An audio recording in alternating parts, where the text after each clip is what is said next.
Railway స్టేషన్లో రైలు కోసం ప్రయాణికులందరూ ఎదురు చూస్తున్నారు.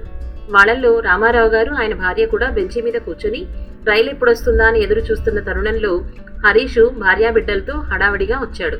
వస్తూనే రామారావు గారు పక్కన కూర్చొని, ఏం సార్ మీరెక్కడి వరకు వెళ్ళాలి అని అడిగాడు. మేము విజయవాడ వెళ్ళాలండి అని రామారావు గారు చెప్తూనే, మేం కూడా విజయవాడే సార్ వెళ్లాల్సింది, మీది మాది పక్కపక్కనే రిజర్వేషన్ లాగా ఉంది అని అన్నాడు.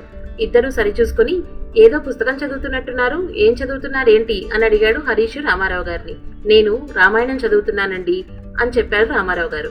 అవునా, ఇంత చిన్న వయసు నుంచే మేము రామాయణం లాంటివి ఏం చదువుతాం లేండి, ఎక్కడి వరకు చదివారు అని అడగగానే రామారావు గారు, రాముడు సీతా సమేతంగా లక్ష్మణుడితో కలిసి అడవికి వచ్చాడు, అక్కడ గుహుణ్ణి కలిశారు అని చెప్పడం ఆపారు.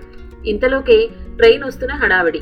హరీషు గబగబా లేచి లగేజీ అంతా తీసుకుని, ముందు నేను ఎక్కుతాను, నువ్వు పిల్లల్ని తీసుకుని త్వరగా ఎక్కేసేయి అంటూ ట్రైన్ ఎక్కేశాడు. తీరా ఎక్కి చూసినాక భార్య పిల్లలు లేరు. ప్లాట్ఫామ్ మీద నుంచి ఇంకా పైకి ఎక్కలేకపోతున్నారు.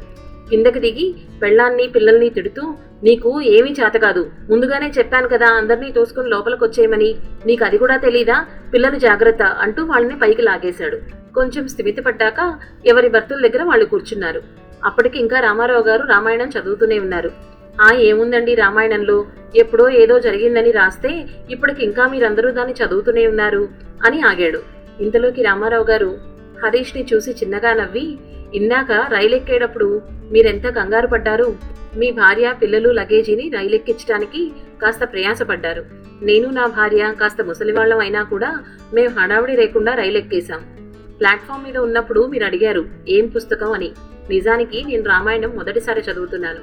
సతీ సమేతంగా రామలక్ష్మణులు అడవికెళ్లారు, అక్కడ గుహుడు కలిశాడు అని చెప్పాను. అవును, గుహుడు పడవలో వాళ్ళని ఎక్కించుకుని అవతల ఒడ్డుకు చేర్చాడు, అంతే కదా, ఏముంది అందులో అని అడిగాడు హరీష్. అంతే, కాకపోతే ముందు పడవని సీతమ్మ ఎక్కింది, తర్వాత లక్ష్మణుడు ఎక్కాడు, ఆఖర్న రాముడు ఎక్కాడు, తర్వాత పడవ ముందుకు కదిలింది. ఈ వృత్తాంతం అంతా నేను ప్లాట్ఫామ్ మీదనే చదివాను.